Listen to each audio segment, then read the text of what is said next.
In last lecture, we have studied about the ascending tracts of spinal cord. Today, we will study about the descending tracts of spinal cord.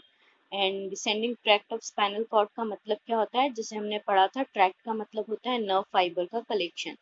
ये जो nerve fibre का collection जो है वो अगर brain से messages लेकर spinal cord से होता हुआ डिफरेंट ऑर्गन में बॉडी के जाता है, तो ये वाला जो ट्रैक्ट है वो कहलाता है descending tract. Descending tract mainly दो तरह के होते हैं, first pyramidal tract and second is extra pyramidal tract. Pyramidal tract को कॉर्टिकोस्पाइनल ट्रैक्ट भी कहते हैं। पिरामिडल ट्रैक्ट ये हम देखेंगे, डिसेंडिंग ट्रैक्ट्स के बारे में पढ़ेंगे आज। तो डिसेंडिंग ट्रैक्ट्स जो है रेड कलर के पिक्चर में रेड कलर में दिखाए गए हैं, ये सारे के सारे डिसेंडिंग ट्रैक्ट हैं। इसमें सबसे पहले पिरामिडल ट्रैक्ट पढ़ते हैं। पिरामिडल ट्रैक्ट दो तरह के होते हैं, एक पिरामिडल ट्रैक्ट को कॉर्टिकोस्पाइनल ट्रैक्ट भी बोलते हैं। ये दो तरह के होते हैं, एक होता है एंटीरियर कॉर्टिकोस्पाइनल ट्रैक्ट।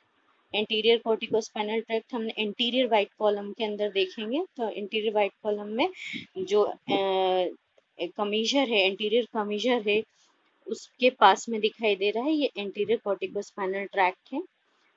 दूसरा लेटरल वाइट कॉलम के अंदर हम देखेंगे तो लेटरल कॉर्टिकोस्पाइनल ट्रैक्ट दिख रहा है बड़ा सा, ये लेटरल कॉर्टिकोस्पाइनल ट्रैक्ट है। इनका काम क्या होता है?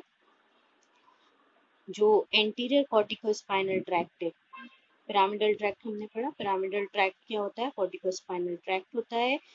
ये कॉर्टेक्स से, ब्रेन के मोटर कॉर्टेक्स से मैसेजेस लेकर नीचे की तरफ आता है स्पाइनल कॉर्ड में, इसलिए इसका नाम है कॉर्टिकोस्पाइनल ट्रैक्ट। ये दो मेनली थ्री टाइप्स के होते हैं, lateral corticospinal tract, anterior corticospinal tract और कॉर्टिकोबल्बर ट्रैक्ट। कॉर्टिकोबल्बर ट्रैक्ट नहीं दिखाया गया है पिक्चर में, लेकिन ये तीनों होते हैं। लेटरल कॉर्टिकोस्पाइनल ट्रैक्ट का काम क्या होता है? Lateral corticospinal tract motor cortex से ऐसे नर्व फाइबर लेकर नीचे की तरफ जाता है जो बॉडी की डिस्टल लिम्स की मसल्स में जाते हैं। डिस्टल लिम्स की मसल्स मतलब हैंड्स की मसल या फिर फिंगर की मसल्स में जाते हैं, और ये फाइन और प्रिसाइज मूवमेंट के लिए मूवमेंट में हेल्प करते हैं। जैसे कि लिखना हो गया, राइटिंग हो गया, डायग्राम हो गया, साइन करना हो गया, ये सारे फाइन मूवमेंट्स हैं। इन फाइन मूवमेंट को कंट्रोल करता है lateral corticospinal tract. Anterior corticospinal tract होता है जो कंट्रोल करता है ट्रंक की मसल को। ट्रंक की मसल मतलब हमारे चेस्ट और लंबर रीजन की मसल्स को कवर करता है, और साथ में proximal muscles of limb. Proximal muscles मतलब आर्म्स की और थाइस की जो मसल्स हैं, हिप्स की जो मसल्स हैं, इनको प्रॉक्सिमल मसल्स बोलते हैं। इन प्रॉक्सिमल मसल्स को कंट्रोल करता है, और ये अल्टीमेटली हेल्प क्या करती है? ये हेल्प करती है हमारी बॉडी के पोस्चर और मूवमेंट को कंट्रोल करने में हेल्प करती है। तो ये एंटीरियर कॉर्टिकोस्पाइनल ट्रैक्ट जो है वो मोटर कॉर्टेक्स से मैसेज लेकर हमारी बॉडी की किस किस पोर्शन में जाता है? प्रॉक्सिमल मसल्स, लिम्ब की मसल्स में और ट्रंक की मसल्स में मैसेजेस कन्वे करता है। थर्ड है कॉर्टिकोबल्बर ट्रैक्ट। कॉर्टिकोबल्बर ट्रैक्ट जो होता है वो कॉर्टेक्स से मैसेजेस लेकर जाता है और ब्रेन स्टेम तक जाता है, और ये कंट्रोल करता है हमारी डिग्लूटेशन की मसल्स को, स्वेलोइंग में हेल्प करता है, टंग की मसल्स को, ओरल कैविटी की जितनी मसल्स होती है उनको कंट्रोल करता है, लैरिंग्स की मसल को कंट्रोल करता है, लिप्स के मूवमेंट है, टंग के मूवमेंट है, स्वेलोइंग है, फेस के, जॉ के, पैलेट के, इन सब के मूवमेंट को कंट्रोल करने में हेल्प करता है। तो ये हो गया हमारा पिरामिडल ट्रैक। अब हम बात करेंगे एक्स्ट्रा पिरामिडल ट्रैक। तो हमने पढ़ा मोटर डिसेंडिंग ट्रैक जो होते हैं, डिसेंडिंग ट्रैक कंट्रोल करते हैं motor function of spinal cord को। मोटर फंक्शन दो ट्रैक में डिवाइड है, pyramidal track and extra pyramidal track.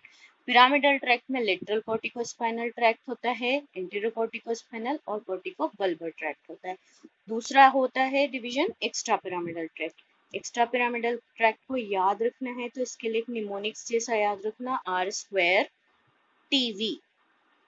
Are square में आर दो बार आ रहा है, R for rubrospinal tract. Rubrospinal tract lateral white column के अंदर लेटरल कॉर्टिकोस्पाइनल ट्रैक्ट के आगे दिखाई दे रहा है रूब्रोस्पाइनल ट्रैक्ट। ये हमारी बॉडी की फ्लेक्सर मसल्स को कंट्रोल करता है, जितनी भी फ्लेक्सर मसल्स होती है इनको कंट्रोल करता है। इनके मैसेजेस में मोटर कॉर्टेक्स से फ्लेक्सर मसल्स तक इसकी नर्व फाइबर्स जाते हैं। एक्सटेंसर मसल को कंट्रोल करता है vestibulospinal tract. Vestibulospinal tract anterior white column में सबसे आगे है वेस्टिबुलोस्पाइनल ट्रैक्ट। ये एक्सटेंसर मसल को या anti gravity group of muscles को कंट्रोल करता है। तो आर और वी हो गए। हमने पढ़ा आर स्क्वायर, तो आर से एक रूब्रोस्पाइनल ट्रैक्ट है, दूसरा होता है रेटिकुलोस्पाइनल ट्रैक्ट। रेटिकुलर सिस्टम आप सब जानते हैं स्लीप और अराउजल से रिलेटेड होता है, तो ये स्लीप और अराउजल के समय रेटिकुलोस्पाइनल ट्रैक्ट से जो नर्व फाइबर्स जाते हैं वो स्लीप और अराउजल के समय हमारे बीपी, रेस्पिरेशन और हमारी बॉडी की डिफरेंट मसल्स की टोन को कंट्रोल करता है।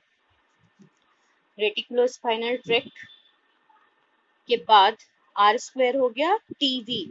वी हमने पढ़ लिया वेस्टिबुलर स्पाइनल ट्रैक्ट का। टी फॉर होता है टेक्टोस्पाइनल और टेक्टोबल्बर ट्रैक्ट। टेक्टोस्पाइनल और टेक्टोबल्बर ट्रैक्ट होता है जो एंटीरियर वाइट कॉलम में छोटा सा दिखाई रहा है, that is tectospinal tract.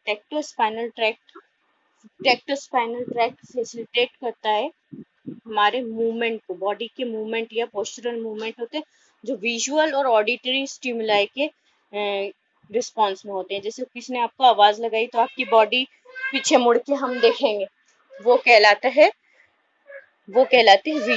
Visual auditory stimuli. इनके रिस्पॉन्स में जो पोस्चरल मूवमेंट होते हैं वो कंट्रोल करता है टेक्टोस्पाइनल ट्रैक्ट। ये हमारे हो गए डिसेंडिंग ट्रैक्ट। डिसेंडिंग ट्रैक्ट में पिरामिडल ट्रैक्ट और एक्स्ट्रा पिरामिडल ट्रैक्ट हुआ। पिरामिडल ट्रैक्ट में cortico anterior and lateral corticospinal tract and extra pyramidal tract में हमने पढ़ा आर स्क्वायर टीवी। ये एक्स्ट्रा पिरामिडल ट्रैक्ट कंप्लीट हो गया हमारा। तो स्पाइनल कॉर्ड में असेंडिंग ट्रैक्ट और डिसेंडिंग ट्रैक्ट कंप्लीट हो गए। नेक्स्ट लेक्चर होगा मेरा regarding to pyramidal tract. Pyramidal tract itself एक क्वेश्चन बनता है, तो उसको हम थोड़ा सा और डिटेल में पढ़ेंगे।